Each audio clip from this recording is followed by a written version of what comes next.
오늘 소개할 책은 행복한 시니어를 위한 최고의 직업 51가지 브라보 시니어 라이프입니다. 은퇴 이후 뭘 하고 살지? 한국의 은퇴 후 삶에 대한 사회적 인식이나 개인의 노후 준비는 아직 초보 단계다.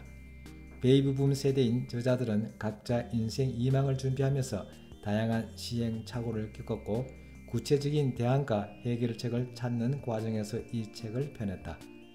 앞서 고령사회를 경험한 미국, 일본, 유럽 시니어들의 성공적인 인생 이막 사례 중에서 한국 실정에 맞는 것들을 선별하고 창업과 재취업, NPO 자원봉사로 분류해 실었다.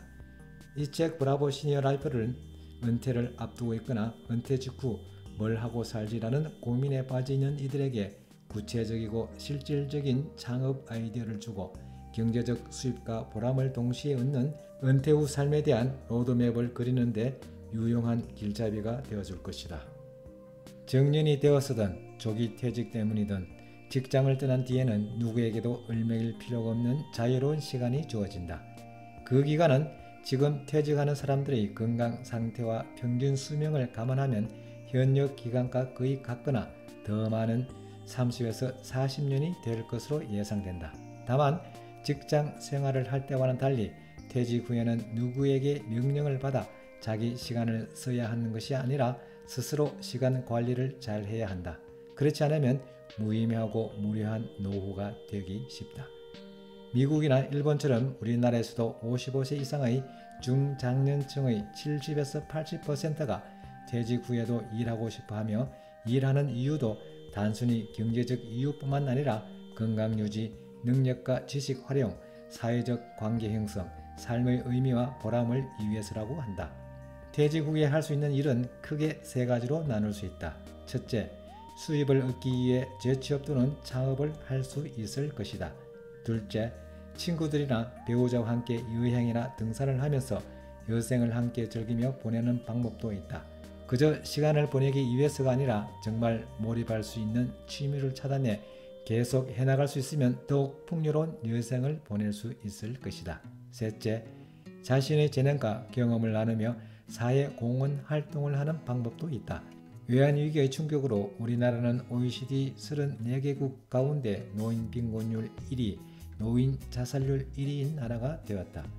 몸은 건강한데 일찍 현역 생활을 마감하고 뚜렷한 비전도 충분한 생활 수단도 없이 수십 년을 더 살아야만 한다면 그것은 축복이 아니라 재앙일 수도 있다. 노인 빈곤 문제를 해결하면서 삶의 보람을 느끼게 할 수 있는 방법은 없을까? 오래 사는 것이 정말 축복인 삶을 사는 방법은 없을까? 고령화 사회를 먼저 경험한 미국, 일본, 영국 등의 해외 선진국 시니어들은 우리에게 많은 시사점을 던져주고 있다. 그들도 이전 세대들보다 더 오랜 기간 노동을 해야 한다. 사회의 안전망이 제대로 갖춰진 나라도 있지만 그렇지 않은 나라도 있다.